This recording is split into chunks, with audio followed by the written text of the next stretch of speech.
만약 누군가의 화살에 맞으면 아프겠는가? 살아있는 한 누구나 화살을 피할 수 없다. 그러나 그 일로 인한 감정적 고통은 우리의 선택에 달려 있다.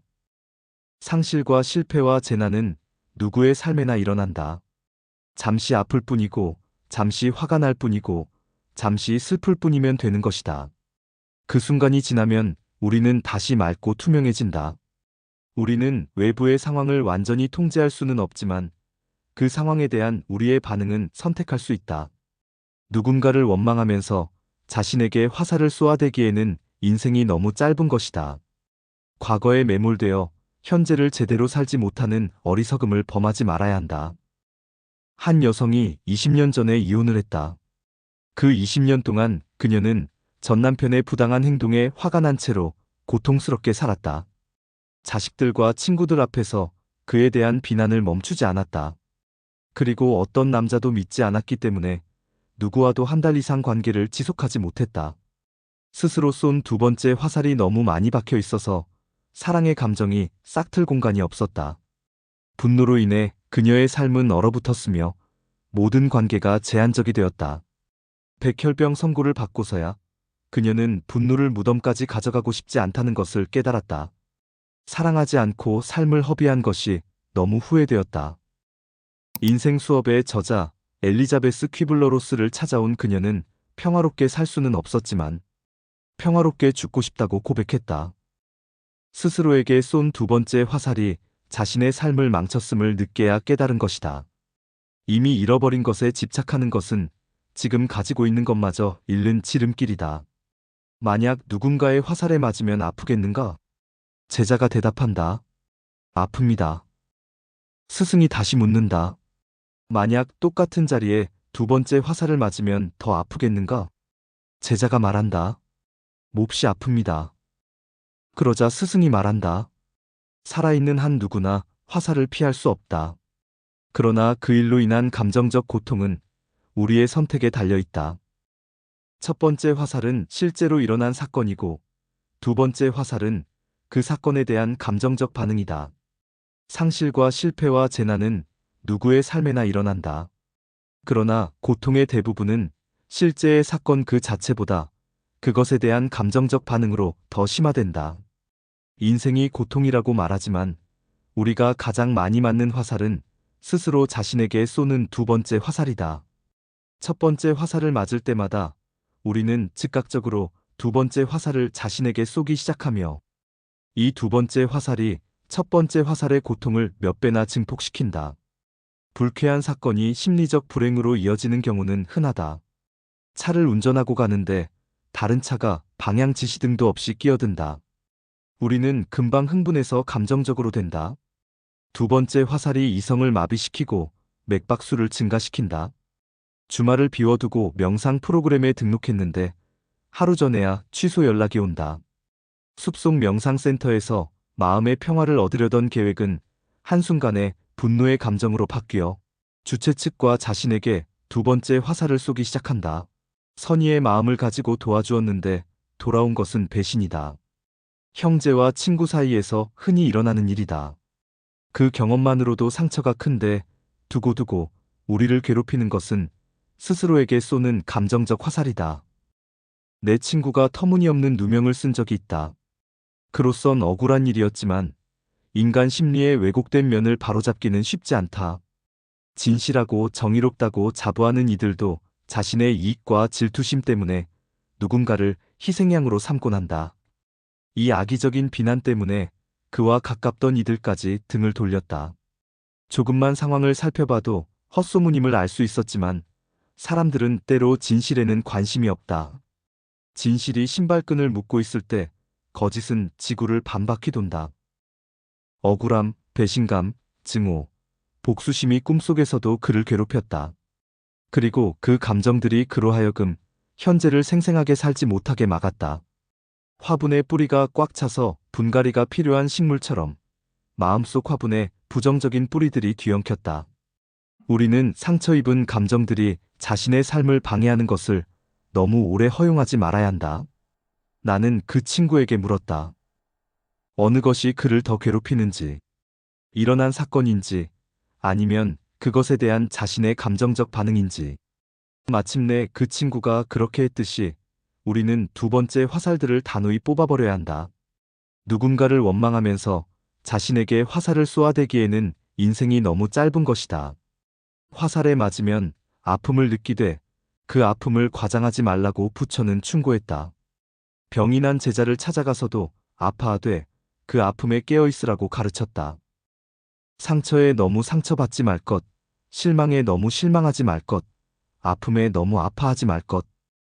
이것이 두 번째 화살을 피하는 방법이다.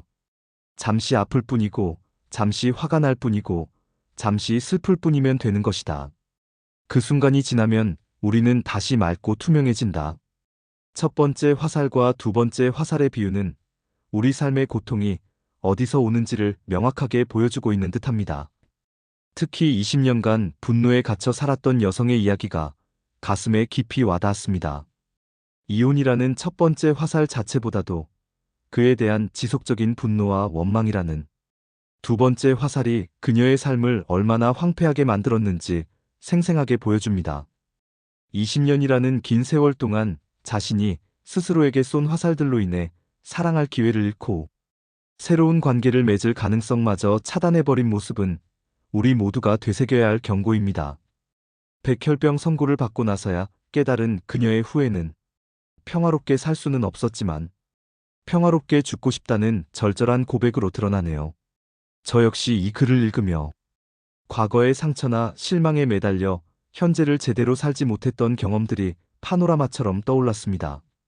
누군가의 배신이나 부당한 대우에 분노하며 그 감정에 휩싸여 지낸 시간들이 결국 나 자신을 더 아프게 했다는 것을 솔직히 인정하게 됩니다. 그때의 나는 상대방을 원망한다고 생각했지만 실제로는 나 자신에게 끊임없이 화살을 쏘고 있었던 것입니다. 억울한 누명을 쓴 친구의 이야기도 공감을 가게 합니다. 진실이 신발끈을 묶고 있을 때 거짓은 지구를 반바퀴 돈다는 표현은 세상의 부조리함을 절묘하게 드러냅니다. 하지만 더 중요한 것은 그 부조리한 상황 자체가 아니라 그것에 대한 우리의 반응이라는 점입니다. 억울함, 배신감, 증오, 복수심이 꿈속에서까지 그를 괴롭혔다는 부분에서는 두 번째 화살의 파괴력이 얼마나 무서운지 실감했습니다. 이미 잃어버린 것에 집착하는 것은 지금 가지고 있는 것마저 잃는 지름길이라는 문장이 특히 인상적입니다. 이는 단순한 철학적 명제를 넘어서 우리의 일상에서 벌어지는 현실적인 문제를 정확히 짚어냅니다. 과거의 상처에 매달리느라 현재의 소중한 사람들과 기회들, 행복의 순간들을 놓치고 있지는 않은지 깊이 돌아보게 됩니다. 마치 뒤를 돌아보며 걷다가 앞에 있는 장애물에 부딪히는 것처럼 과거에 매몰되어 현재를 제대로 살지 못하는 어리석음을 범하고 있었던 것입니다.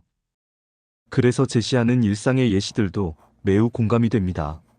차를 운전하다가 끼어드는 차에 화내는 것, 갑작스럽게 취소되는 계획에 분노하는 것, 선의로 도운 일에 배신당하는 것 등은 누구나 경험할 수 있는 상황들입니다.